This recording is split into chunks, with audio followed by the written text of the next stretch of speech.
Hello everyone and welcome back to the second part of the series where we talk about the Final Fantasy XIII trilogy and why I think they aren't that bad as people make them out to be. Today we're going to talk about the sequel, Final Fantasy XIII-2. If you haven't watched the first video where I talk about the first Final Fantasy XIII game, I'll leave a link down in the description and a card in the top right corner of the screen if you're interested in watching it. That video still has copyright claims from Square Enix, and while I'm really turned off from making this video, I just really freaking love the game, so I will proceed to do so. They say that the second installation of a trilogy is almost always the best one, and I think it applies to this game. Final Fantasy XIII-2 is definitely an improvement over the first game, and not only does it include quality of life changes for the player that were not present in the first game, it also made a lot of tweaks to the general gameplay of the first game and other nuances. And I think the best thing they did for this game is that they deviated from the linear nature of its predecessor, allowing players to actually backtrack like a normal JRPG and explore new areas that they go into, not just walk from point A to point B and progress through the story like it's just an interactive movie. Since Final Fantasy XIII-2 is mostly an upgrade from Final Fantasy XIII, we will be tackling about the improvements that this game has over the first game instead of generally tackling about the game's problems. That's because not only this game is pretty well made, the game also has fewer problems, and from the surfing that I did through forums looking for guides and whatnot, I didn't see that much of a complaint from players than I did with the first game. So I will be putting the problems that I have experienced with this game at the very end of this video. If you want to know about them immediately, or if that's the only thing that you're here for, there will be timestamps available in the description below so you can skip most of the video and go to where you want. Without further ado, let's begin with the first improvement of this game over the first one, an actually functioning third-person camera. If you have played the first game, or you have watched the video that I made about it, you will remember just how horrendous and bad the camera controls are in that game. That's pretty much fixed in this game and now works like all other third-person games.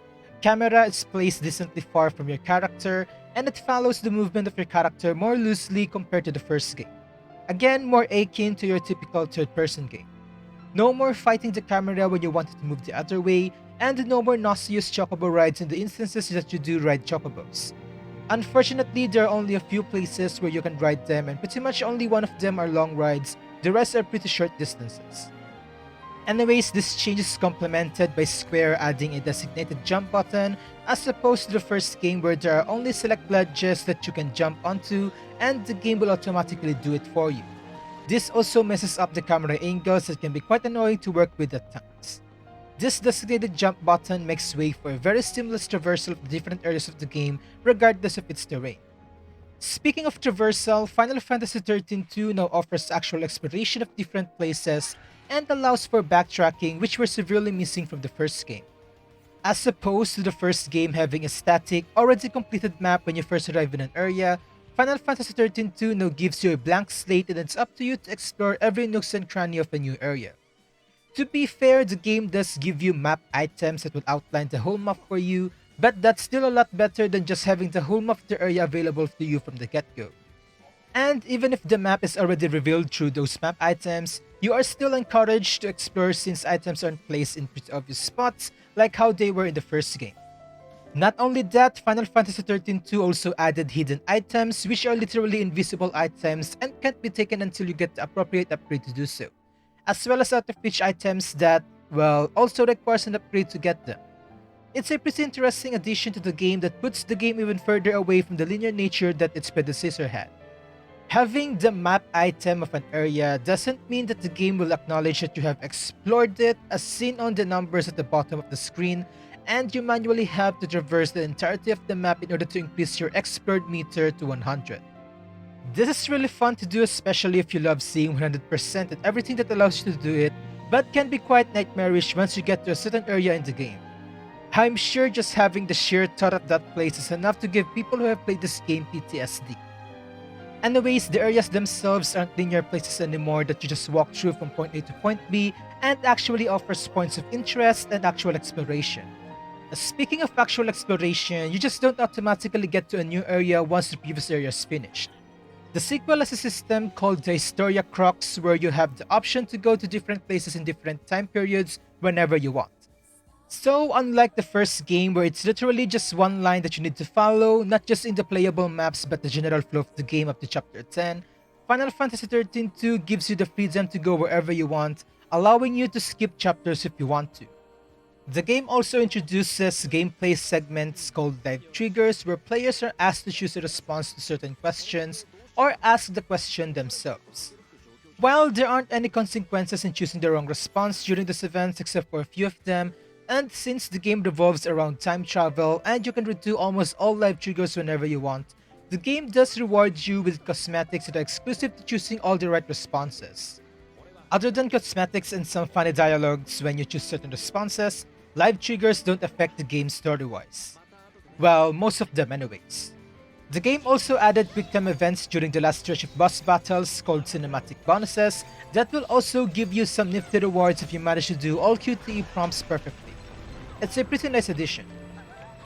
Expanding further on the topic of deviating from its predecessor's linear nature, the Crystarium of your characters are also different in this game. If you remember from the first game, if you've played it yourself or if you've watched any of my videos, thank you for doing so by the way, the Crystarium is just a bunch of nodes connected to each other and you just spend CP to progress from one node to the next. That's still generally how the Crystarium works in this game, except Square added a bunch of quirks when you spend CP and upgrade the nodes. Basically, instead of giving fixed stat values when reaching new nodes, the Crystarium in Final Fantasy XIII-2 now gives you stat increases depending on a certain number of criteria that are pretty complicated to list here. But the gist of it is your characters can gain bonus stat values depending on the node that you land on, the role that you're advancing your Crystarium on, or how many nodes you have gone through before reaching a certain node. The abilities that you get are also different depending on what role you progress your Crystarium on, and you will ultimately gain different stats per role. I know, I suck at explaining. It is a pretty intricate system, and while I'm glad that Square Enix finally went away from the prequel's linear nature, I think they went a bit overboard with the non-linearity of the sequel. Obviously, there are people that have already figured out the most optimal way to progress through the character's Crystarium that, when done exactly as I told you to, will result to the best possible stats that your characters can have. Of course, the non-linear nature of this will allow you to experiment, maximize one stat over the other, and learn different abilities in different times. It's a free-for-all. While both Sarah and Noelle can learn all available roles in the game, they are quite a bit limited. This is more apparent in their Synergist role, where the only abilities that they get from this role are defensive buffs. All offensive buffs like Bravery, Faith, and so on are distributed between the different monsters you can recruit to be in your party. Which brings us to the next improvement of the game. More party diversity. If you got tired of the linear way of the characters' roles in the first game where you basically have all party combinations available at any given time, then be prepared to feast your eyes on the vast selection of your party members in this game. Or rather, the vast selection of your third party member. Final Fantasy XIII-2 still offers a lot of role combinations, but not just in one period. This is because for your third party member, you are required to put a monster which only has one role. You can assign up to 3 monsters to be used as your third-party member, called the Paradigm Pack, but these monsters can only be used as a third-party member. Which means your first and second-party members will always be Sarah and Noelle. You can have a setup of Sarah and 2 monsters, for example. This brings about an interesting way of forming a party since all the monsters you can collect have different stats and abilities from one another. You would always find yourself asking something similar to, do I want a sentinel monster that could tank basically any damage but doesn't do anything else? Or do I want to replace it with another sentinel monster that isn't as tanky as the other one but can give me various buffs? No more mindless party formation and putting my favorite character in the party because all characters will almost have the same ability strats. Because the 3 monsters you pick to be your third party member can drastically change the paradigms that you can form and the strategies that you can come up with. Obviously, there are meta monsters that are just too good to pass up to put in your party, but that's the best thing about this new system. You can do whatever you want and experiment on what monsters suit your playstyle. If you want to only use Chocobos as your third party member, you can. If you want to be the herald of the Goblin monster family, go ahead. If you want to fight alongside behemoths and flying dragons, no one's stopping you from doing so.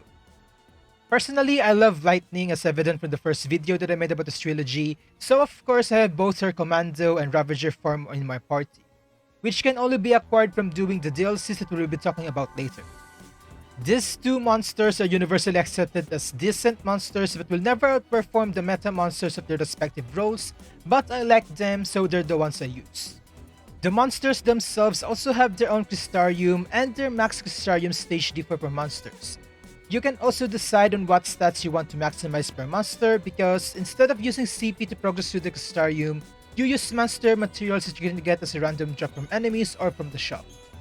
Not only that, you can fuse other monsters to the monster that you like and give them abilities that they wouldn't normally learn as they level up, as well as abilities that are only exclusive to monsters that Sarah and Noelle won't be able to get, which makes monsters a really valuable investment as you play the game.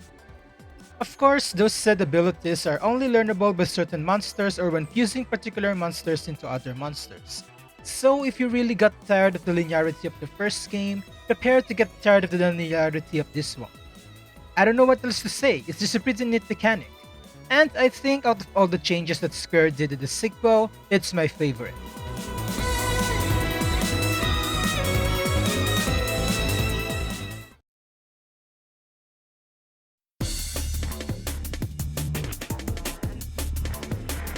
Remember in the first game where every time you shift paradigms, the combat flow gets interrupted so the game can show you the character's animation of changing paradigms, especially when it's the first time you're doing so in that battle? That's not present anymore in this game. The camera doesn't change to show you your characters, which was really just disorienting in the first game really.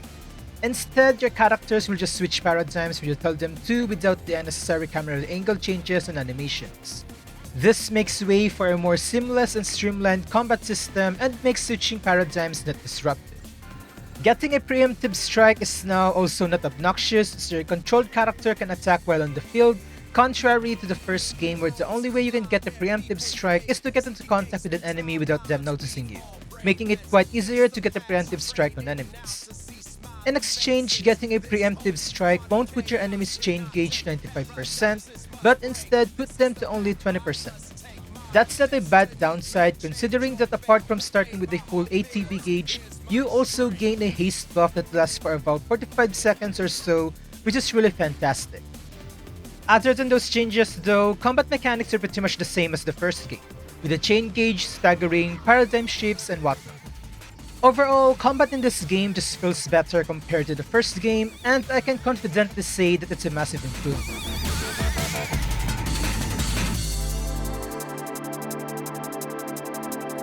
Aside from the achievements that you can earn outside of the game, Final Fantasy XIII-2 also gives players passive abilities that they can activate to change some gameplay mechanics.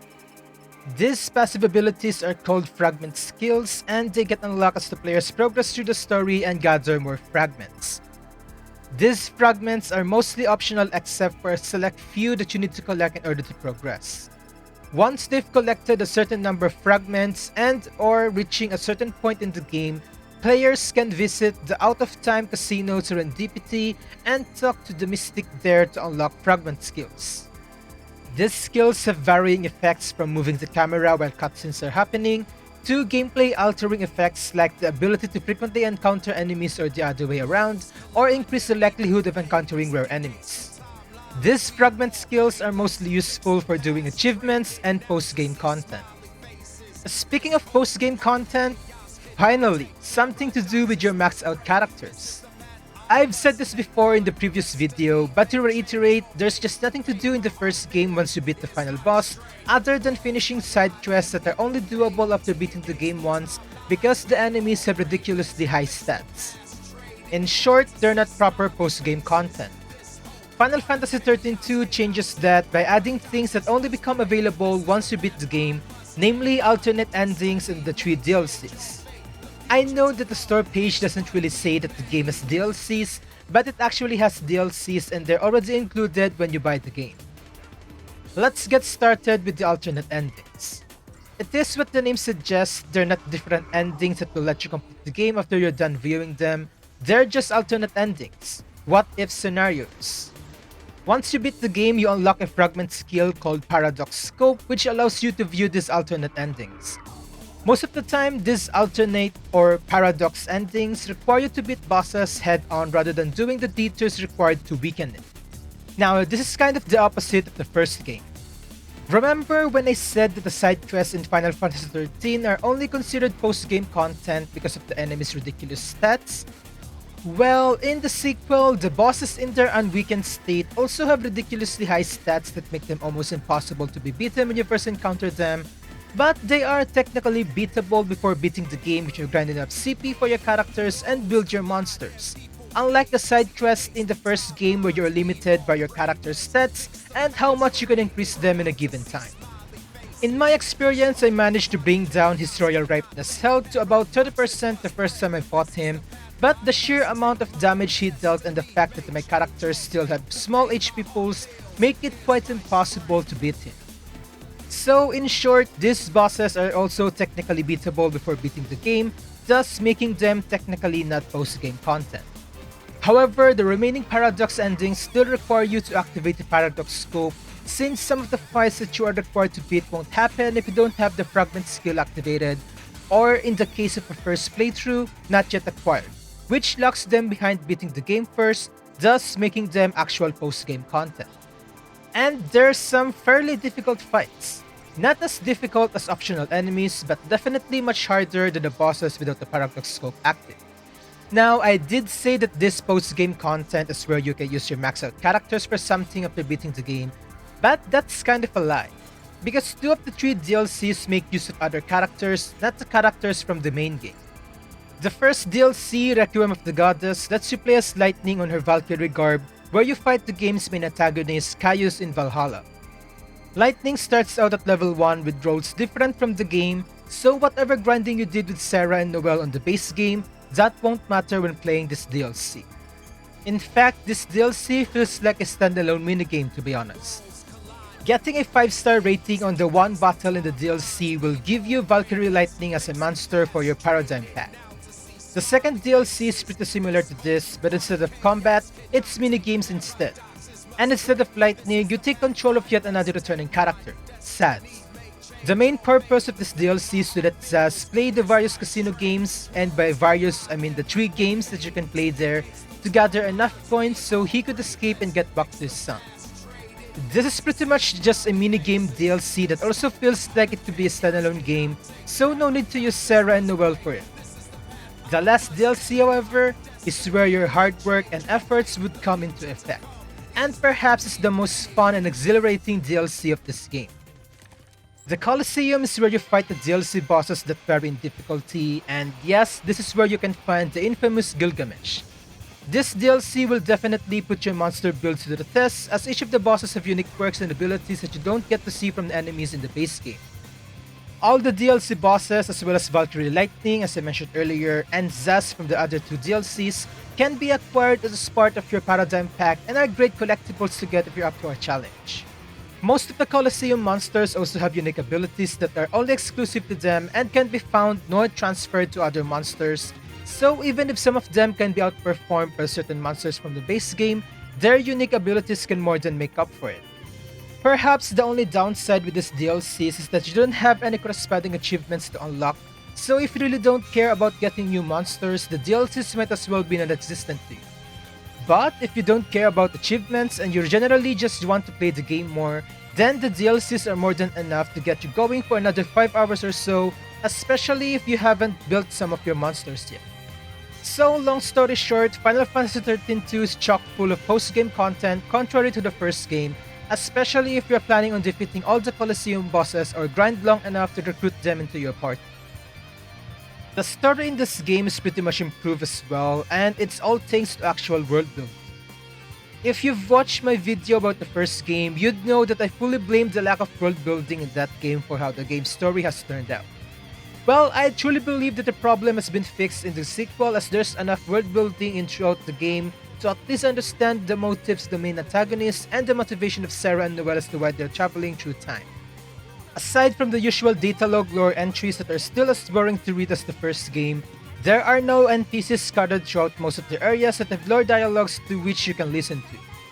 You can't interact with most of them, but they spew out some lines every time you get near them, and just from that you can get some background as to what the hell is happening during the time period that you arrived to.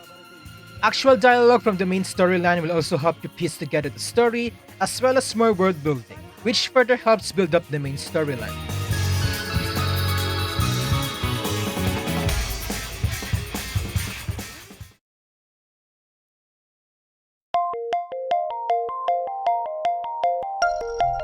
Of course, it's not all sunshine and rainbows. While the game is indeed an upgrade from the first game, there are still some glaring issues present, albeit smaller when compared to the first games. Except for this first problem. This game's PC port is not as horrendous as the first game. It's much worse than that. In that video, I've said that Final Fantasy XIII isn't the worst PC port of the trilogy because I think the second game gets that title. Square might as well remove the Steam Cloud feature on this game's store page because good luck playing the game with that enabled. Spoiler alert, it will crash your game and has the chance to corrupt your save file. Or so they say. I haven't experienced this myself because I turned it off before even trying the game out, but it's better to be safe than sorry. Actually, good luck playing the game with any third-party overlays active, as a bunch of users have reported that playing it with an overlay like Steam's or Nvidia's will result in the game constantly crashing. So, not only you need to disable Steam Cloud for it, you also need to disable any other overlays that you might have in your system. Great job, Square Enix! And if you're wondering if there's some Steam guide that outlines some improvements and mods that you can apply to the game to improve it, the answer is fortunately yes. And it's from the same author that wrote the guide for the first game. Again, I will be leaving the link for that Steam guide down in the description if you want to check it out, although be warned that the fixes for this game don't work quite well as the fixes for the first game did. The Steam guide also lists out all the things that you need to disable before playing the game to ensure as little crashes as possible. It's a lot of work to play a decade-old game, I know. Another problem with this PC port, or rather a problem with Square Enix in general, is that there are some missing DLCs that were available in the consoles. From what I've heard, this was mostly due to licensing issues. This includes outfits that pay homage to the classic Final Fantasy games, outfits from two other franchises, namely Assassin's Creed and Mass Effect, as well as a costume designed by an idol from a really popular idol group in Japan that was chosen by fan voting. And I can understand that, you know. Legal stuff is a headache to deal with, so deal with it as soon as possible. However, what annoys me about this is that Square did not include Sarah's original outfit from the first game as part of the costume DLC. Like, how dumb is that? The mod that restores all the DLC from the console has gone out of their way to put it into the game, fortunately, but that really sounds so stupid that Square didn't include it in the first place even though clearly it's in the game files because Sarah starts out with that outfit. It was a no-brainer.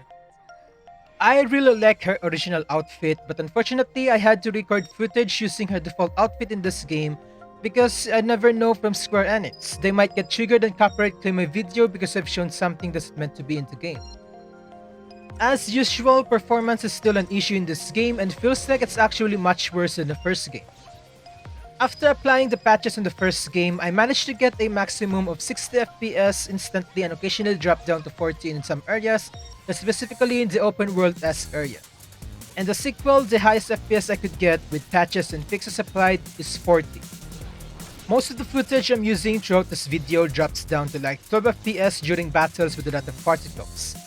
Only occasionally do I get 60 FPS, but that's mostly on indoors or areas that are pretty much empty. And yes, that low FPS has HD mods installed, but why would that matter? I played the first game with a bunch of HD mods as well, far more than what modders was able to do with the sequel because of the game's technical limitations, and yet the first game runs smoother than the sequel. This goes to show that while Final Fantasy XIII-2 is much more intricate and larger than the first game, Square did nothing to optimize the game to at least run properly, especially on PC. It's such a shame because Final Fantasy XIII-2 not only feels better to play, it's just a better game in general, and yet Square failed to make it not prone to crashes, or at least remove the inconveniences that the players have to do just to play the game. It's just laziness on their part. Post-battle ratings are much worse now. I didn't tackle this in my first video that much, but basically in Final Fantasy XIII, whenever you finish a battle, the game will give you star ratings depending on a number of factors. 5 stars being the highest, meaning that you've done well in the battle, and 0 stars being the lowest. There are a lot of computations done to determine your battle score, but it generally works like this. The game will give you a target time, the time that the game expects you to finish a battle, depending on the offensive stats of your active party members and the strength of your enemies. Reaching somewhere close to this target time will result in a 3-star rating, and gradually moves to 4-star to 5-star the faster you defeat an enemy, and move towards the 2-star to 0 stars if you defeat an enemy slower than the target time. This means that your post-battle rank actually scales with your character and you can get a 5-star rating even on an enemy that are obviously a lot stronger than your party members. For people that love to progress through the game without grinding for levels because they love the challenge and coming up with different tactics, this is a perfect formula as it incentivizes formulating strategies and defeating opponents quickly rather than just relying on sheer raw strength to do so. Well, guess what? The latter is how it is in the sequel. Enemies in Final Fantasy XIII-2 now has a predetermined target time and doesn't depend on your character's stats, so you can strategize all you want and think of various ways to defeat a certain enemy quickly. It wouldn't matter. Because according to the game, if you don't finish a battle with a certain enemy group at a particular target time, no 5 stars for you. That feels to me that the game is limiting creativity and freedom in defeating enemies. Now I know there will be people that be like, but that's actually better because now I can feel rewarded because I grinded levels. And that's true. But wouldn't you rather be rewarded by the game for devising a plan so good you managed to beat the target time of a battle even when you're not that high level yet, instead of the game rewarding you because Sarah and Noelle are swole and buff? And the bad thing about this is that there are certain enemy groups that are just impossible to 5-star without doing a preemptive strike. To be fair, getting a preemptive strike is super easy in this game, but that alone tells you that not even getting over-leveled is enough to 5-star even what should be easy battles. If the game had the battle rating system at the first game, getting a preemptive strike will only give you more breathing room and leeway in achieving a 5-star, or make some battles easier, but would totally be possible without it. And that, I think, is a good game design. The battle rating in the sequel just isn't.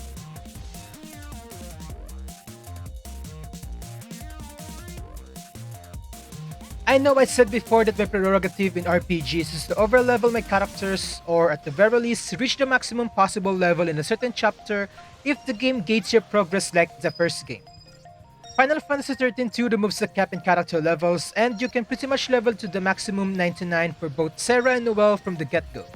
The only problem being where you would grind for CP. But the real problem here is that once you get a good farming spot and actually manage to level both characters to level 99 in all roles, trust me, it's super easy to do, the whole storyline just becomes ridiculously easy.